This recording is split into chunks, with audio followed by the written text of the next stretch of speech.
Thank you very much. And then we'll get a chance to hear some comments from the side of youth research. So please, you're welcome. Thank you. Yeah, it's not exactly youth research, but political analysis from my side. Thank you very much for inviting me here. It's really exciting for me to be here this afternoon. One of the reasons is that I grew up actually in Tunisia. I spent many years there, and these were the days of Bourguiba and Ben Ali, so a very different period.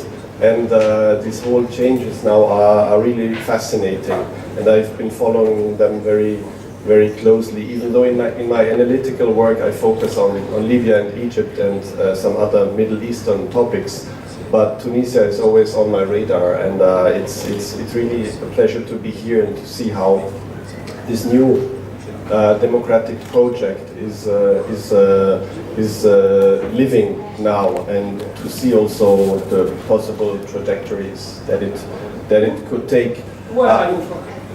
I am an Austrian national, actually. This my name, yeah, Wolfgang Mühlberger. It's not very Finnish, but I work here at the Finnish Institute of International Affairs as a Middle East analyst.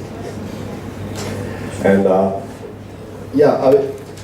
would be also very interesting just to sit here and to continue listening actually to the Tunisians, because this is what it's about, I think. But I'll limit my little thoughts and to a few comments, and then actually I would have a whole long list of questions also to ask, and I'll just try to summarize some of my ideas in questions, and it would be interesting to hear from the panelists and also from the audience, other people's who are representing the school, Tunisian School of Politics here. As we all know, dictatorships are very bad schools when it comes to learning democracy. I mean, this is quite obvious, but this is the result that we are facing now. And on the other side, it's very fascinating to see how well, relatively speaking, this new political process is being implemented in Tunisia. Previously, I used to work for The Economist, and I was there many times in Tunisia, and for me it was like a kind of a running joke when people told me that the only topic they are allowed to cover freely is sports, because there is actually nothing else that they could not either go through censorship or self-censorship in their redaction of the text.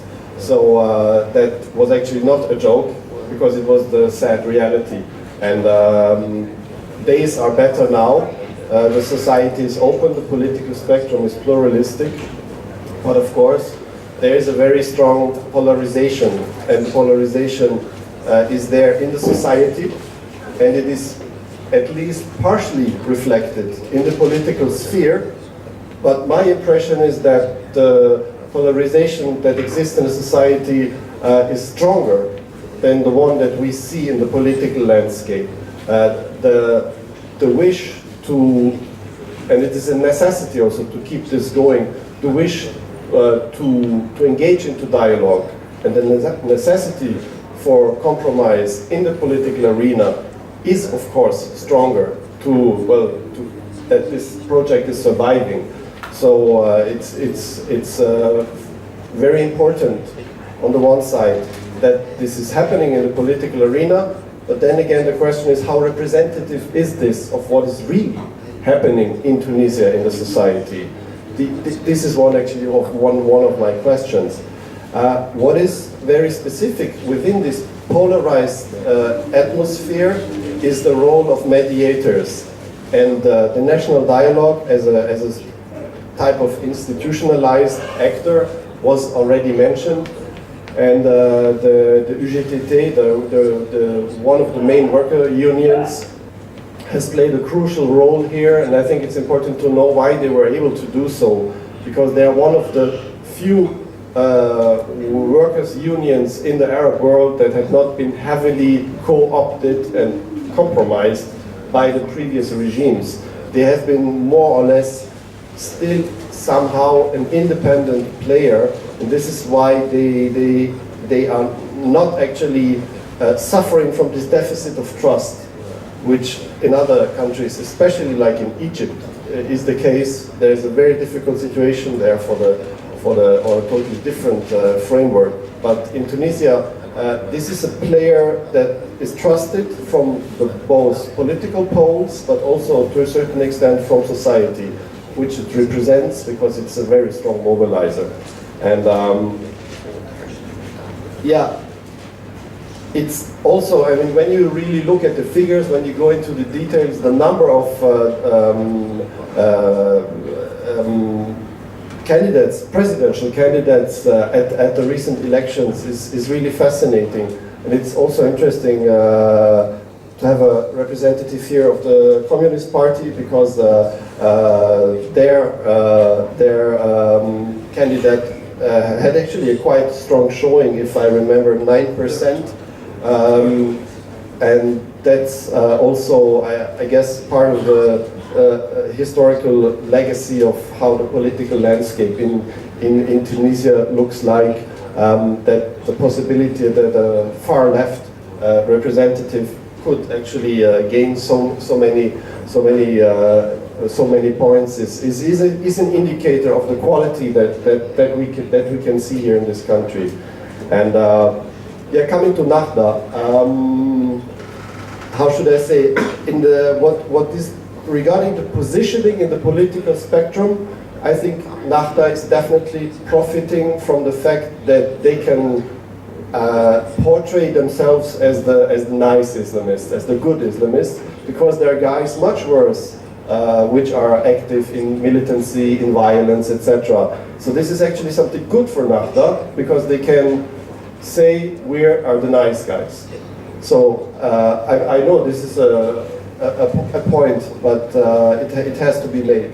And when it comes to the election results, I think the position is very comfortable right now, because as Ahmed Dries was mentioning, they still have a very strong showing in the elections, and at the same time, so that means their basis, actually their electorate, the constituency is still relatively stable, but at the same time they are not going to have to wear the brunt for all the problems that the next government will have to face, because of course they were punished, as it is the case in democracies, for mainly the economic situation, which they only can influence to a limited extent.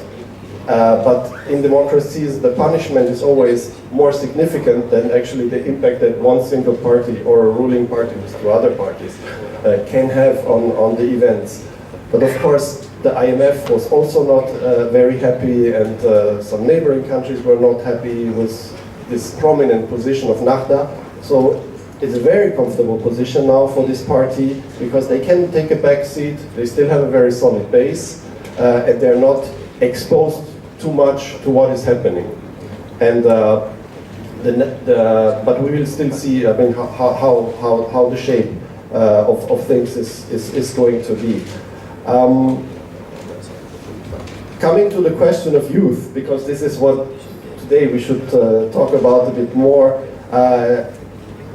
In a society where you have a sort of a youth bulge, and where the youth was also one of the main carriers of the revolution, at least at certain stages, and where the level of unemployment of this fringe of 19 or 18 to 25, 25 to 35 is incredibly high. Of course, there's a lot of disillusionment already now, because the logical conclusion would be, okay, this new democratic system is not favoring my aspirations. It's not making happen my dreams. So, of course, there is some criticism from the individual point of view, which is understandable. But then again, it's so young, this whole project, and so we still have to give it the privilege of doubt. But the youth when you look at the metrics, and I think there should be much more research done on the metrics of participation, of regional voting, and of which youth elements voted for which party, and I mean, because these figures must be there, but I think, at least from my experience, it needs more research. Also because the political parties involved in this new democratic project need to understand better, much better, what the youth want and expect. And managing expectations is also something that the youth who are, of course, want to have quick results will have to learn, and learn also what the whole project is about, and if the individual level satisfaction can be reached quickly or not by this, if democracy can deliver in that sense. So it's going to be incredibly important to get the economy going, and to get some movement and some positive impact, because this will actually be the making or the breaking, I think, of what is happening right now in Tunisia and has happened in the past years. It's less about security. There are serious security issues, but they are not in that sense of structural political relevance, I would say. It's really more about democratic, how democracy can achieve in this very challenging environment. So my questions actually, which I try to summarize here, is we are all aware that Islamist groups, Salafist groups are heavily present in Tunisia. They set up madrasas, some are closed, but there's a heavy presence in mosques also, something that has been not possible anymore in Egypt, for example, recently, but certainly not under the right circumstances. So having this open field in Tunisia, I was wondering if the Tunisian School of Politics is not fighting actually against very strong competition, let's put it that way, in terms of political indoctrination that is under the veil of religious discourse actually happening right now. The other one is, I mentioned it initially, I'm wondering if the political process is representative of the polarization in society, and where you see this social contract. Is the political arena going to be able to bring people together, or is it going to be more of a divisive nature? Right now, as I underscored, the level of compromise is incredibly high, and I think it's really essential.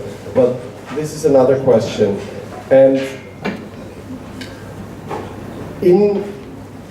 there seems to be quite a big cleavage between the voting participation of young people, who are such a big chunk of the Tunisian population, and the political activism or activity of young people.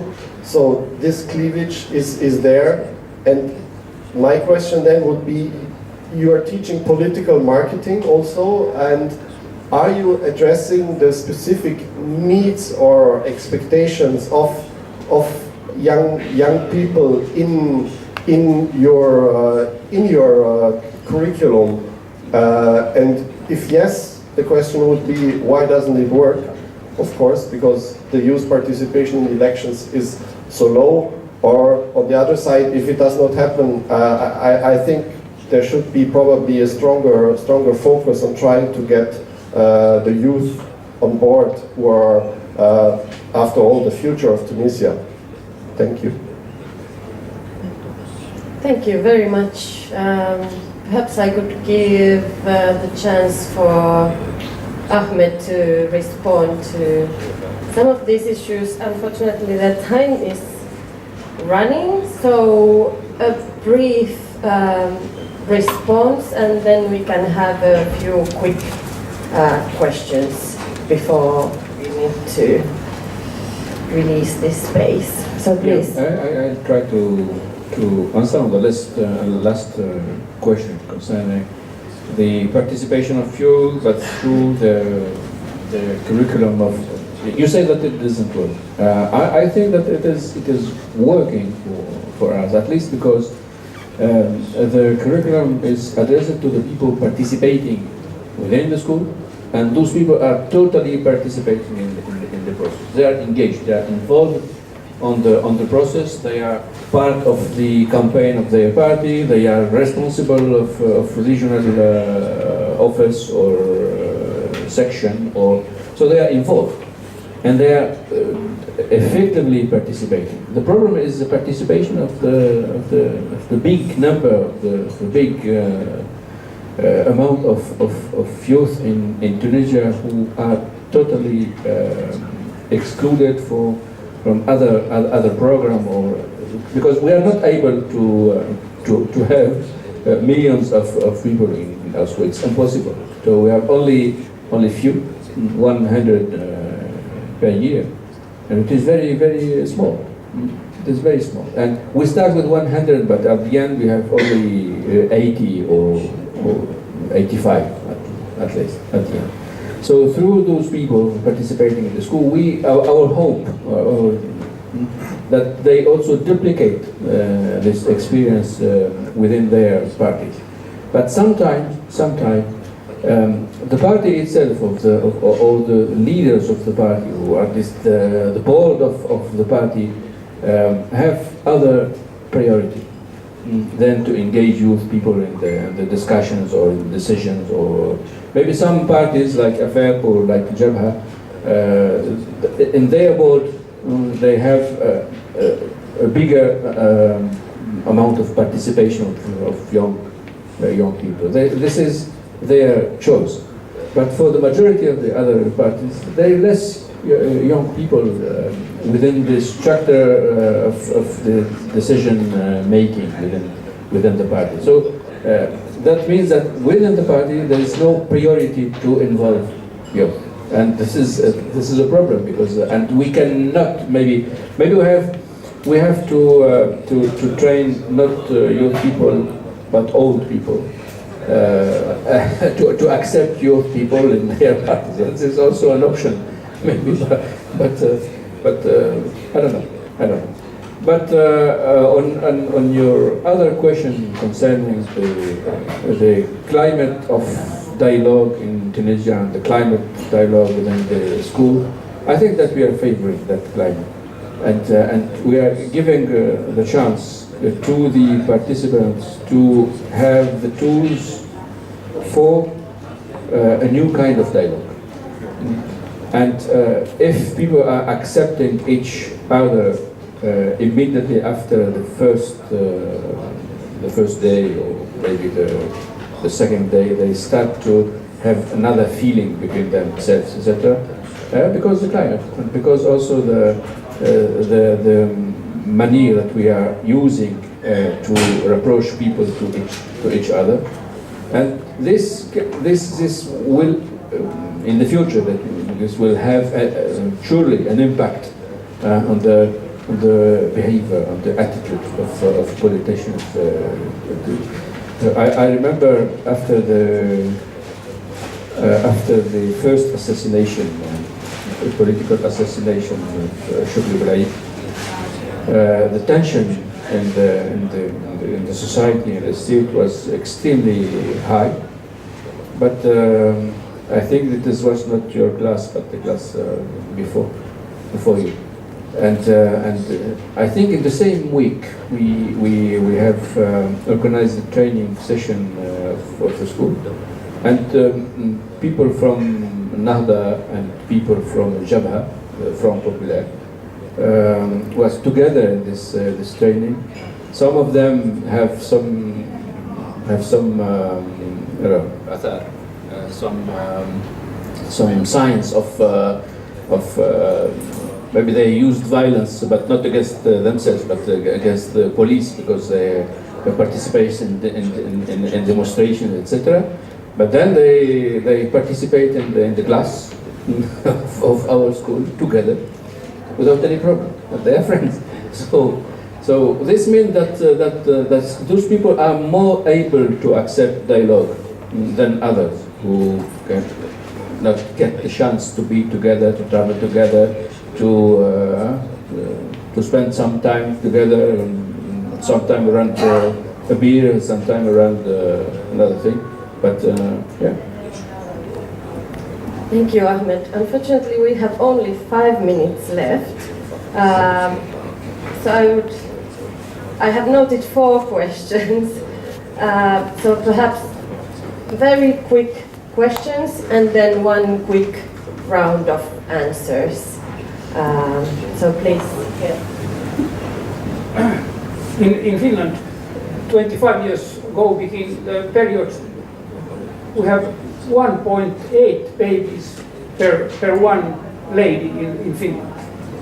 But in Tunisia it is less, it is about 1.5. And therefore I keep Tunisia as a quite modern society. Is it so? Yes, because now it's 1.2. Yes, we'll take all the 4 questions and then I'll get to give you a chance. Hello, my name is Tuomas Meriniemen and I'm presenting here the Finnish Center Youth, and we're hosting the Friday evening, Europe farewell evening happening, so more about that. 2 short comments. First about how the Finnish youths are taking part in the last elections 2011. The candidates number, it was 15% of the candidates were from the 18 to 29. And in Finland we see the youth level is 30. So under 30 and you are in this number. But those running candidates from these 15% on the 200-person parliament, there was only 10, so it's 5% of those who were. But there are some experts that are saying that you have to be running in the Finnish parliament for 9 years. So that's the more that it's your 3rd time when you're getting in. And about the elder people voting, me myself, I have been so many times getting that answer that from elder people that they say that I always vote the youngest on the list, so it never looks on the age. But short question.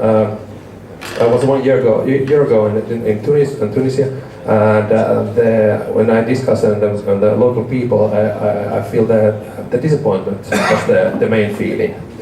How is it now? Has it been changing after these elections? And is there any after the 2011?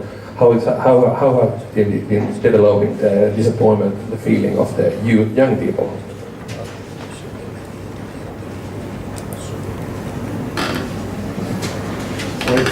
Thank you. I'm a bit sorry to have to throw this question without so much time, but you were explaining that your school is basically dividing the education between knowledge and skills, and this is actually the pattern of, let's say, classical political socialization or political education within the party.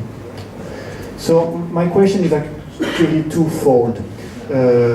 How, for the students, your education is implemented within their own party to transform political socialization within the parties?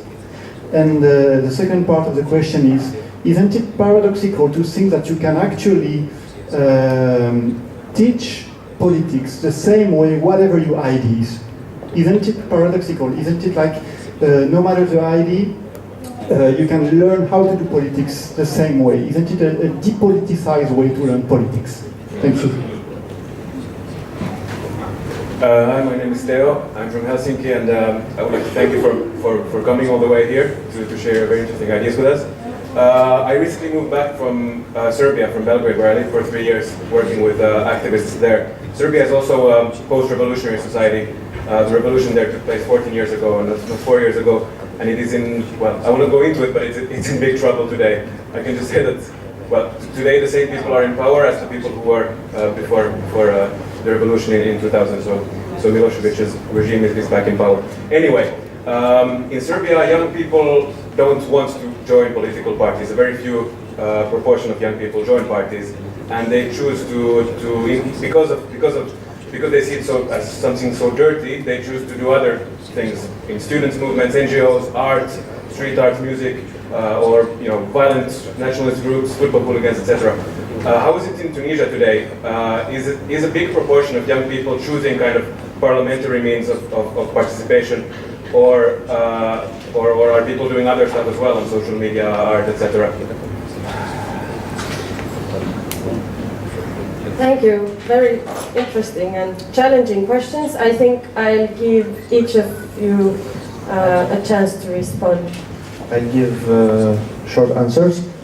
The people in Tunisia are still disappointed, and I argument this: the rate of participation in the legislative election was less than 3 years, and in the presidential election in the first round was less than the legislative one. They are still disappointed. For young people, what I are doing, if they don't politics, okay, it's shameful to say that, they are staying in coffee. That's all. Even girls. Even girls. Yes. I want to add, to respond to answer to your question. We have the same situation for like Sylvia. So youth, we have 1.6 of young people who are active in political parties in Tunisia. 11% who think be in a political party one day, and 82% haven't chosen yet a political party. So we are in the same situation. Thank you. Ahmed, would you like to respond at least to this very short answer to say we are not a machine to produce white chicken. So we are only a small structure to favor how to use tools to be maybe a good politician. Not a good politician because in the mind of politician, being a good politician means that maybe being elected or being a member of the board of the party, or not only that. For us, it's a kind of new understanding of politics, because the problem is how to balance between ethics and politics. And this is the problem now in Tunisia, because the young people are disappointed because they consider that there is no ethics in politics. And they have to duplicate or to replicate the same model of old people. They have to be very, smart or very, how to make sort of combines or it's not that. If you are in politics, you have to be aware that you have to serve general interest, and you have to be you have to own this awareness that you have to serve and not to be served. And this is very new in Tunisia, because usually when you speak with youth people about politicians, they are running behind the seat. They want to seat. Okay, they want to seat, but they want to seat to serve people, not to serve themselves. And if we succeed to deeply transplant this idea in the mind of young people, then we are succeeding, I think. Thank you very much, and thank you all for coming here. I think it was very interesting and lively discussion. Demo Finland has been working with SEMI and other international partners in forming and supporting the Tunisian School of Politics now for 3 years. And Demo is an organization of Finnish political parties. So all the 8 political parties in the Parliament of Finland formed demo in order to work with political parties in other countries in order to support multi-party democracy. And we are continuing working together with SEMI and our other international partners in supporting the Tunisian School of Politics to address at least some of the issues also raised here. And we are very happy to have the students from the school here in Finland this week and have a chance to have more discussions. And also, as noted here, we'll have more interaction with the Finnish political youth organizations and Finnish politicians during this week. So thank you everyone for coming here.